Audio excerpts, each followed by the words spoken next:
J'espère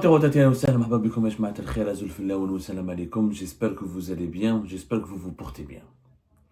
Le 9 mars 2025, c'est une journée très bizarre dans l'histoire de la gestion et de la gouvernance de l'Algérie. Très bizarre. D'ailleurs, j'ai pris beaucoup de temps avant de faire cette émission parce que je voulais vraiment comprendre est-ce que ce jour-là, Abdelmadjid Tebboune et ses ministres, parce que cette décision dont nous allons parler a été prise en plein conseil des ministres, est-ce qu'ils étaient conscients ولا غلبهم رمضان؟ بالعكس غالي انا والله العظيم انا نصوم الناس اللي تصوم la majorité des Algériens يصوموا. Il y a des moments donnés غير رمضان واعر etc. تحيات des fois mais vraiment quand on est président de la République, ministre, premier ministre, quand on est responsable du pays, on se doit de contrôler ses nerfs ou de contrôler ses humeurs et de toujours veiller à ce que la raison triomphe ou domine l'émotion. Ce jour-là, j'ai l'impression que vraiment les dirigeants algériens, le bon Ramadan, ils n'ont pas compris qu'un État, c'est pas une supérette. Un État, c'est pas un supermarché. Un État, c'est pas une petite PME. Un État, c'est pas une ferme. Un État, c'est pas un bazar. Le 9 mars 2025, le gouvernement algérien annonce la décision, à la suite d'une instruction du président de la République, Majid Tebboune, qui a demandé à son gouvernement donc de préparer un cahier de charge pour lancer une opération d'importation de 1 million de moutons, 1 million de têtes de moutons, donc 1 million de moutons en prévision de la commémoration de la célébration de l'Aïd al-Kibir, l'Aïd al-Adha qui est prévu entre le 5 et le 6 juin prochain. Le 9 mars, l'Algérie, le gouvernement algérien, les autorités algériennes décident donc d'importer ou de négocier, de lancer, pas d'importer, parce qu'avant d'importer, il faut trouver des fournisseurs, il faut s'entendre sur les prix, s'entendre sur les modalités d'importation, les modalités de ces transactions. Il leur a demandé de commencer à négocier, à lancer les opérations pour trouver des fournisseurs qui peuvent vendre à l'Algérie et fournir à l'Algérie 1 million de moutons. 1 million de moutons. L'annonce a fait le buzz. Les gens, ils en ont parlé, ça n'est pas passé inaperçu, et les Algériens et les Algériens n'ont pas compris réellement, n'ont pas compris de quoi il s'agit. Pour eux, beaucoup ont applaudi. Beaucoup, en fait, cette annonce fait suite, et elle intervient dans un contexte un peu particulier cette année 2025, puisque au début de ce mois de Ramadan, le 2025, le Maroc voisin annonce qu'il ne va pas célébrer les festivités de l'Aïd al-Adha, le sacrifice du mouton ne sera pas autorisé au Maroc. Ça a été décidé au début du mois de Ramadan. Vous pouvez, j'ai pas la date précise, je sais que c'était au début du mois de février. Le Maroc, pour des considérations de politique interne, de sa situation interne, il a décidé donc de ne pas célébrer. Notamment à cause de la sécheresse. C'était le 6 mars. Voilà, je crois que c'était le 6 mars. Voilà.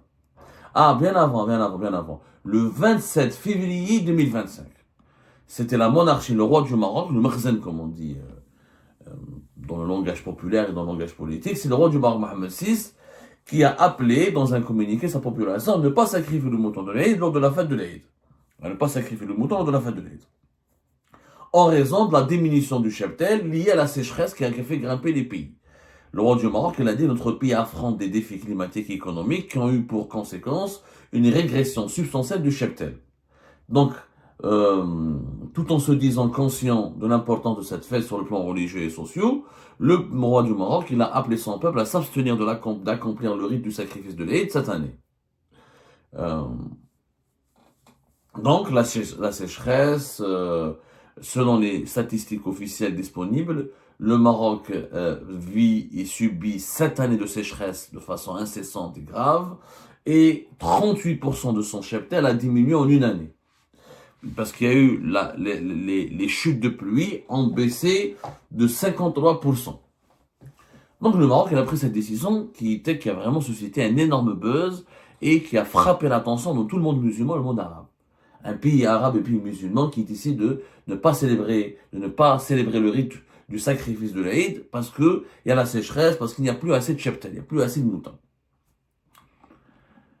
Donc ça, c'était le 27 février. Comme par hasard, vu la polémique sur les réseaux sociaux, que les Algériens commençaient à se moquer des Marocains, que, vous savez, vous connaissez la guéguerre sur les réseaux sociaux, sur TikTok, sur Twitter, sur Facebook, et sur les réseaux sociaux en général, sur Instagram, les Algériens qui se moquent des Marocains, les Marocains qui répondent aux Algériens.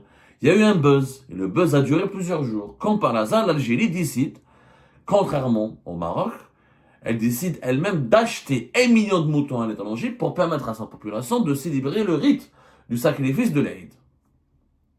Sauf que cette décision, personne ne l'a expliquée et personne n'a essayé d'expliquer aux Algériennes et aux Algériens est-ce qu'elle est faisable. Sur le plan technique et sur le plan logistique, l'Aïd c'est entre le 6 et le 5 juin. La décision a été prise le 9 mars. C'est-à-dire en 90 jours. Même pas, en réalité, c'est même pas 90 jours. Parce que, pour que ces moutons soient disponibles sur le marché algérien, pour que les Algériens et les Algériens puissent les acheter et puissent les acquérir, il faut qu'ils soient au moins disponibles à la portée du consommateur algérien, au moins une semaine avant l'Aïd. C'est-à-dire au moins à la fin du mois de mai 2025. C'est-à-dire entre le 9 mars et le fin du mai, c'est-à-dire 2 mois et demi, même pas 3 mois.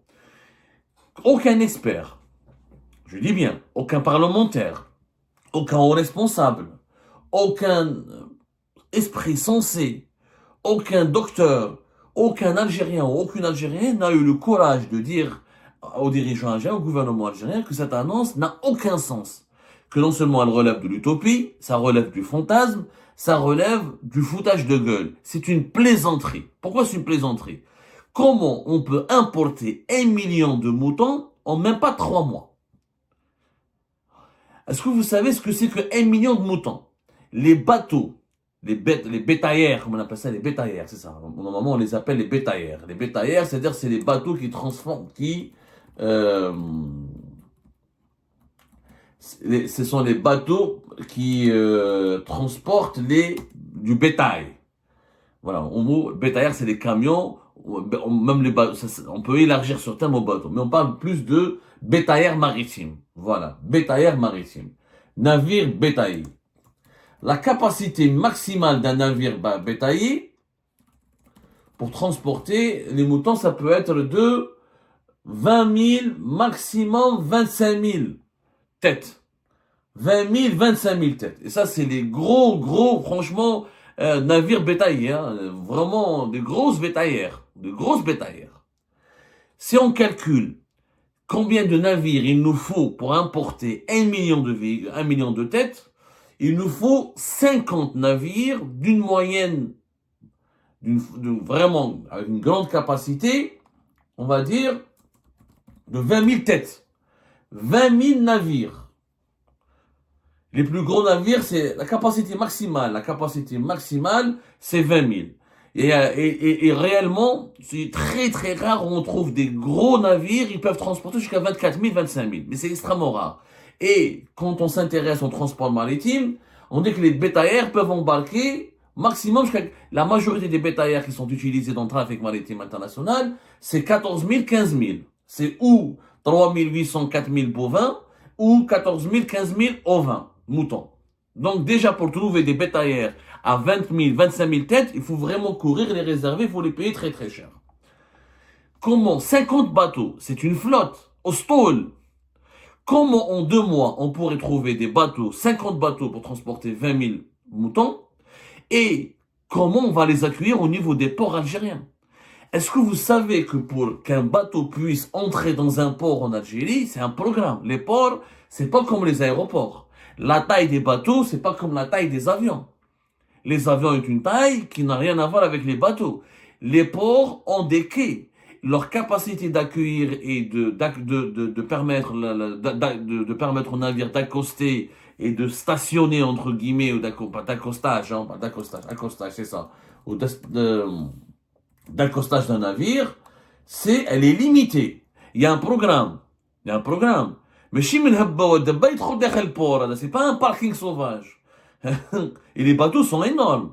Donc, il faudrait qu'il y ait des dates, un planning, quand ce bateau va arriver, quand est-ce qu'il va pouvoir accoster. Il faut le prendre en charge, il faut avoir des équipements pour décharger le bétail. Ensuite, il faut des équipements, des camions, des transporteurs, pour pouvoir les acheminer vers des points de vente à travers toutes les wilayas du pays. L'Algérie est un vaste pays. Les ports algériens, déjà, en temps normal, pour des navires, en temps normal, pour des simples navires, des produits de conteneurs et de produits agricoles, il y a des navires qui restent 3-4 mois en rade. Certains 3-4 semaines, voire 2-3 mois, parce qu'il n'y a pas assez de place dans pour les ports algériens. Nous avons des ports extrêmement sous-développés, archaïques, mais à part le port de Djinjen à Djidjel qui est grand, les autres ports, Alger, Oran, Mostagaï, ils sont saturés, Bdjaya, les quais sont saturés. Les infrastructures portuaires que nous avons, elles sont dépassées et submergées déjà par la demande habituelle, par le programme habituel d'accueil des navires étrangers. Il faut savoir que 90% du fret maritime est assuré par des opérateurs étrangers. C'est pas des sociétés algériennes.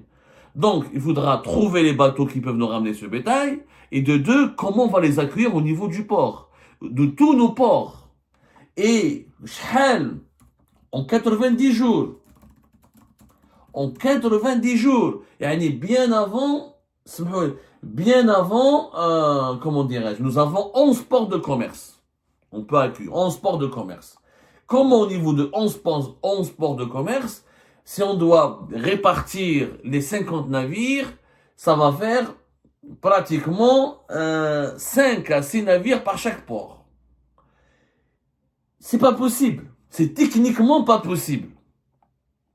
On n'a pas les capacités logistiques, ni les capacités matérielles de programmer pendant 90 jours, même pas 90 jours, pendant 60 jours, parce qu'il faudra compter d'abord les modalités de négociation, le temps d'acheter ces moutons, d'identifier les fournisseurs, de les ramener de ces pays-là, de les ramener ensuite dans les ports algériens, et de les acheminer, de les transférer ou de les acheminer jusqu'au point de vente final, jusqu'au marché, les marchés de proximité, les marchés locaux pour les vendre, ces moutons-là. C'est impossible. Et quand on importe du bétail, c'est des opérations. Il y a des contrôles vétérinaires, il y a des normes sanitaires qu'il faut respecter. C'est intenable. Aucun pays au monde ne peut importer 1 million de moutons en 2 mois. C'est pas possible. Il faut des moyens financiers, logistiques.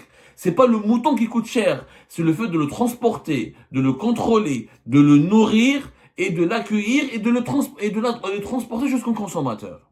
Techniquement, c'est pas possible. Ce n'est pas possible. Nous n'avons ni au niveau de nos ports, ni au niveau de ni on a les navires nécessaires. On n'est même pas sûr de pouvoir trouver ces navires. Ça va nous coûter le transport et la prise en charge de ces moutons risque de nous coûter plus cher que le prix du mouton lui-même, que les prix du mouton eux-mêmes. C'est du populisme. L'Algérie ne peut en aucun cas importer 1 million de véhicules, 1 million de moutons, 1 million de moutons en 2 mois, en 90 jours. En réalité, c'est 2 mois. Parce que le temps de négocier, le temps d'acheter, le temps de les ramener, des fin mai, c'est demain. Si ces moutons-là sont présents, s'ils ne sont pas disponibles avant le 5 ou le 6 juin, ça ne sert à rien. En réalité, cette annonce c'est une annonce populiste qui a été tout simplement faite juste pour embêter et emmerder le Maroc. C'est tout. C'est du populisme. Ah, comme les Marocains ne peuvent pas célébrer le rite de l'Aïd, le rite du sacrifice de l'Aïd, eh ben les Algériens vont eux-mêmes s'offrir 1 million de moutons juste pour narguer et pour bomber le torse face aux Marocains. Mais ça ne sera pas possible. En plus, il faudra trouver quelqu'un qui nous vende les moutons avant de pouvoir les transporter. Qui va nous vendre les moutons? Alors, on va s'intéresser au marché mondial. Il faut savoir que les plus grands pays producteurs de moutons sont très connus.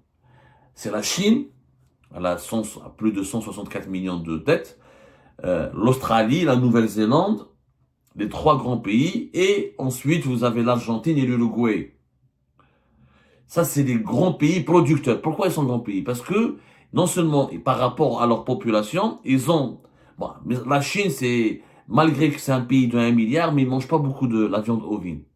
Les Chinois mangent beaucoup plus le porc, d'autres types de viande, et l'autosuffisance en termes de consommation de viande ovine, elle est de 86%, alors qu'ils sont 1 milliard et quelques, mais leur cheptel est de plus de 170 millions, on va dire. On peut dire, la Chine, c'est 173 millions de têtes de bétail. C'est 13% du total mondial. Mais c'est pas un grand pays exportateur. Parce que, comme les Chinois sont très nombreux, leur cheptel leur suffit à peine de quoi nourrir leur propre population. Ensuite, vous avez l'Inde. 68 millions de têtes. Mais l'Inde n'exporte pas beaucoup parce que elle est obligée de satisfaire ses propres consommations locales. Les grands pays exportateurs sont lesquels? Sont l'Australie et la Nouvelle-Zélande. C'est les plus grands pays exportateurs. L'Australie, elle a 63 millions de têtes de bétail. C'est énorme. La Nouvelle-Zélande, c'est 30 millions de têtes. Mais attention, c'est un pays qui n'est pas beaucoup peuplé. La Nouvelle-Zélande, c'est combien? La population, donc là, c'est même pas 4 millions. C'est 5 millions. Donc vous avez, il y a plus de moutons que d'êtres humains en Nouvelle-Zélande. L'Australie, la même chose. La population Taha, c'est 30 millions et quelques. Même pas 30 millions, 26 millions. Donc ils ont beaucoup de moutons. Ce sont les plus grands pays exportateurs. Mais ça, c'est des pays lointains. Les pays qui peuvent vous vendre rapidement des moutons, c'est l'Australie et la Nouvelle-Zélande. Mais c'est des pays lointains. Donc le coût de la logistique, le frais maritime pour ramener les moutons depuis la Nouvelle-Zélande et l'Australie, ça sera extrêmement cher. Et extrêmement compliqué, on ne sera pas dans les délais. Et puis voilà, le mouton australien, il est très demandé. Les Australiens et la Nouvelle-Zélande exportent beaucoup vers l'Union européenne. Donc ils ont beaucoup de clients en Europe. Ils ont beaucoup de clients à travers le monde. Donc c'est pas du jour au lendemain, tu viens, tu leur dis, vendez-moi 1 million de moutons. C'est des négociations, c'est est-ce que le cheptel est disponible, etc. Les pays les plus proches géographiquement de nous et qui sont sur le plan logistique, c'est-à-dire sur le plan du fret maritime, du transport et de l'acquisition, les plus faciles à nous fournir du mouton, c'est les pays européens. En Europe, nous avons qui? Nous avons la Roumanie, l'Espagne, le Royaume-Uni, l'Irlande et la France. C'est les 5 grands pays producteurs de moutons. Mais la France n'exporte pas beaucoup, l'Espagne n'exporte pas beaucoup. Le vrai pays européen qui exporte beaucoup, comment dirais-je, le mouton, c'est ou le Royaume-Uni, un peu l'Irlande et surtout la Roumanie. Parce que, voilà, la Roumanie par exemple, c'est un pays extrêmement intéressant pour une raison simple, c'est que il y a beaucoup de moutons. La Roumanie, je sais qu'ils ont à peu près 5 à 6 millions de moutons, je crois. Et comment dirais-je, la Roumanie, c'est plus de 9 millions de têtes de moutons. Voilà, plus de 9 millions de têtes de moutons. Mais ils sont largement autosuffisants. Pourquoi? Parce que les Roumains ne mangent pas beaucoup de viande ovine. Ils préfèrent le porc, la volaille, d'autres viandes rouges, etc. Du coup, la Roumanie, elle, exporte beaucoup. Le pays européen qui a le plus de moutons, c'est le Royaume-Uni et l'Espagne. C'est les deux pays. Mais la Roumanie arrive à mieux exporter parce que c'est une population beaucoup moins importante que l'Espagne et le Royaume-Uni. Alors la Roumanie, je crois qu'ils sont même pas, ils sont une vingtaine de millions, même pas 20, 19 millions. Et la consommation locale de la viande ovine, elle est faible. Du coup, la Roumanie exporte. Et quand on calcule, par exemple, on a fait nos calculs, le prix du mouton roumain, c'est on le convertit en dinars, c'est parmi le pays européen où le mouton est le moins cher, c'est la Roumanie, c'est 20 000 dinars. L'équivalent de 20 000 dinars algériens, tu as un mouton roumain. Et la Roumanie peut te vendre. Et la Roumanie exporte déjà. Elle exporte déjà en 2021, elle a exporté pour plus de 200 à 220 jusqu'à 250 millions d'euros de moutons. Les clients de la Roumanie, c'était la Jordanie, l'Arabie Saoudite, la Grèce, surtout la Jordanie et l'Arabie Saoudite. Ils ont l'habitude d'importer des moutons roumains pour les fêtes de l'Aïd, justement. L'Algérie connaît le mouton roumain parce que elle a l'habitude d'importer de la Roumanie. Donc c'est un fournisseur traditionnel de l'Algérie. Et cette année, avant même l'annonce, t'as le 1 million, que la décision de tout le monde d'importer 1 million de moutons, l'Algérie était en négociation avec la Roumanie pour importer 300 000 moutons.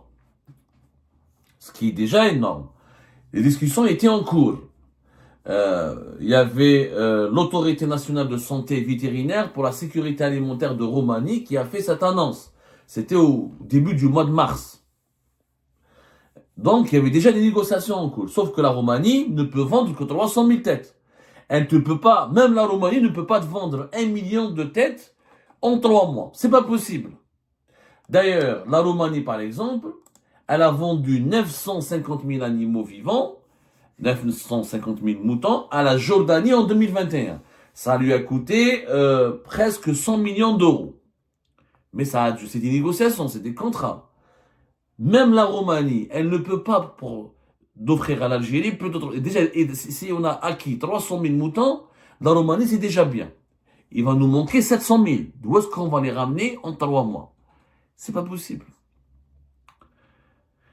On peut trouver les fournisseurs, aller vers d'autres pays, négocier, etc. Mais à force, on peut aller vers l'Argentine, l'Uruguay. L'Uruguay, par rapport à leur population, elle a beaucoup de moutons, par exemple. Par rapport à la population, c'est même pas c'est des petits pays, mais qui ont des grands cheptels. Par exemple, comment on appelle ça? Je sais que l'Uruguay et l'Argentine, ils ont la capacité d'exporter. Ils ont la capacité d'exporter. Mais ils sont loin. Il y a des défis logistiques, c'est l'Amérique latine, donc ça va coûter très cher. Le fret maritime va coûter très cher. Les pays européens sont les plus proches. Après la Roumanie, c'est l'Espagne. Mais est-ce que l'Espagne, elle peut nous vendre 700 000 pour compléter le quota de la Roumanie? Aucune certitude. C'est pas possible. En fait, il ne faut pas être grand expert. Un simple calcul arithmétique. Au regard du délai. Si l'Algérie avait décidé d'importer 1 million de moutons, il y a de cela une année ou là 2 ans, je pourrais vous dire, c'est peut-être faisable. Mais en 2-3 mois, c'est tout simplement impossible. Impossible. Impossible, impossible. Parce que même l'Espagne, même la Grande-Bretagne, même l'Irlande, ils ont d'autres, ils ont d'autres clients. Et si l'Algérie fait un forcing sur le marché international des moutons, elle pourrait provoquer à cause de sa demande urgente une augmentation des prix. Une augmentation des prix. C'est-à-dire que la demande algérienne va déstabiliser le rapport entre l'offre et la demande, et les pays vendeurs comme la Roumanie, l'Espagne, l'Australie ou l'Argentine seraient tentés d'augmenter leur prix. Ok, tu veux que je te vende beaucoup de moutons, mais en urgence, mais rapidement. Tu me payes le prix fort. Tu me payes le double. Donc ça peut créer une inflation. Cette opération pourrait nous coûter d'ailleurs plus de 260 millions de dollars. Que l'Algérie va claquer d'un coup juste pour ramener des moutons, juste pour narguer le Maroc. Parce que ça n'a aucun sens. Il faut savoir que les Algériens et les Algériens sacrifient chaque année l'équivalent de 3,5 millions de moutons. Et des moutons, nous sommes censés en avoir. Il faut savoir que nous avons un cheptel en Algérie. Sauf que le mouton en Algérie, d'ailleurs, pourquoi le pouvoir algérien veut importer les 1 million de moutons? Parce que, en réalité, les mêmes problématiques qu'il y a au Maroc sont en Algérie. La sécheresse, elle frappe le Maroc comme elle frappe l'Algérie, notamment l'ouest algérien. La sécheresse en Algérie, elle est moins terrible qu'au Maroc, mais elle existe. La baisse du cheptel algérien, elle est d'actualité. Les problèmes, le mouton local, nous avons d'excellentes races et d'excellentes viandes, et nous sommes un pays de consommation et de production de viande ovine. Mais malheureusement, le mouton est cher en Algérie, il restera cher, il est condamné à rester cher pour des raisons objectives. Le mouton en Algérie n'est pas cher parce qu'on a envie qu'il soit cher. Il y a des éleveurs en Algérie, il y a des Algériens et des Algériens, à cause du discours médiatique populiste dominant et le manque de pédagogie et le manque, on va dire, de culture, et les gens qui ne s'informent pas, et le manque de franchise de nos dirigeants, ils n'expliquent pas réellement la réalité à notre population. Ils pensent qu'il y a un complot, que les éleveurs décident tout seuls décident tout seuls d'augmenter les prix ou d'imposer des prix élevés ou de faire de la spéculation. C'est pas vrai. Le problème en Algérie, c'est que nous avons un cheptel qui est en baisse à cause de la sécheresse. Pour le pâturage, les terrains de pâturage sont en baisse parce que à cause des conditions climatiques, l'aliment de bétail qui est extrêmement cher parce que nous l'importons, les restrictions au niveau de l'importation des aliments de bétail et l'orge ou le maïs, certains composants, certaines matières agricoles utilisées pour l'aliment de bétail sont détournés aussi par les producteurs privés pour la production des aliments pour les êtres humains. Donc, on a un gros problème. Est-ce qu'on importe pour alimenter la population? Est-ce qu'on importe les céréales pour alimenter la population? Ou est-ce qu'il faut importer les céréales pour alimenter le bétail algérien? Du coup, nous avons un problème énorme au niveau de l'entretien de notre cheptel. D'ailleurs, on ne sait même pas combien de moutons nous avons en Algérie. On en a déjà parlé fait Algérie Part. On avance des chiffres totalement contradictoires. Mais la Beneche, est-ce qu'on a combien de moutons nous avons? Nous en avons parlé fait Algérie Part récemment. Je vais vous donner les chiffres. Alors en 2024, en novembre 2023, en mars 2023, le gouvernement algérien parlait de 19 millions de têtes et non pas de 29 millions, alors qu'auparavant on parlait de 29 millions de têtes. En novembre 2023, on parlait maintenant de 17 millions de têtes. Ensuite, on a parlé de 36 millions de têtes. En 2021, on expliquait que dans des rapports officiels donnés au ministère de l'Agriculture et publiés par des organismes du ministère de l'Agriculture qu'on avait 31 millions de têtes. En 2017, on parlait même de la même chose, une trentaine de millions de têtes. Et chaque fois, on donne 30 millions, 26 millions, 17 millions. On ne sait même pas combien on a de moutons. En réalité, on a de moins en moins de moutons. On a des races locales qui disparaissent. À cause de la sécheresse, à cause des conditions de l'élevage, à cause de la cherté de l'aliment de bétail, à cause de la mauvaise organisation du secteur de l'élevage, et à cause aussi de la contrebande de nos moutons, à cause aussi de l'absence d'une politique intelligente. Pour renforcer comment dirais-je, pour moderniser l'élevage dans notre pays. وهذا المشكل كبير auquel il faut s'attaquer. Il y a trois problèmes. Comment limiter les dégâts de la sécheresse, trouver de nouveaux espaces de pâturage et régler la problématique de l'aliment de bétail. Si on arrive à empêcher le déclin de notre cheptel, on n'a pas besoin d'importer. On a suffisamment de moutons pour le rite de l'Aïd. Mais les mêmes problèmes auxquels est confronté le Maroc, on les retrouve en Algérie. Mais comme le pouvoir algérien veut faire croire qu'il est meilleur que le Maroc, qu'il fait mieux que le Maroc, et qu'en Algérie on vit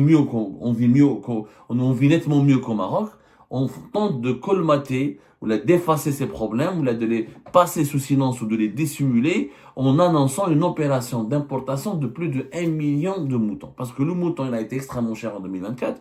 Rappelez-vous, il y a des moutons qui ont dépassé 10, 15, jusqu'à 20 millions. Il restera cher, y compris dans les années à venir. Parce qu'il y aura de moins en moins de moutons par rapport à la demande importante. Et ça, c'est pour des conditions climatiques et de gestion et de reproduction dans notre cheptel.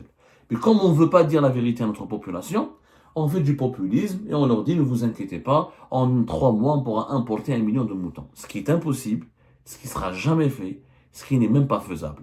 Maintenant, comment un gouvernement et un président de la République peut faire une annonce aussi populiste sans penser aux conséquences, sans penser aussi à l'impact que cela peut avoir sur la crédibilité et l'image du pays?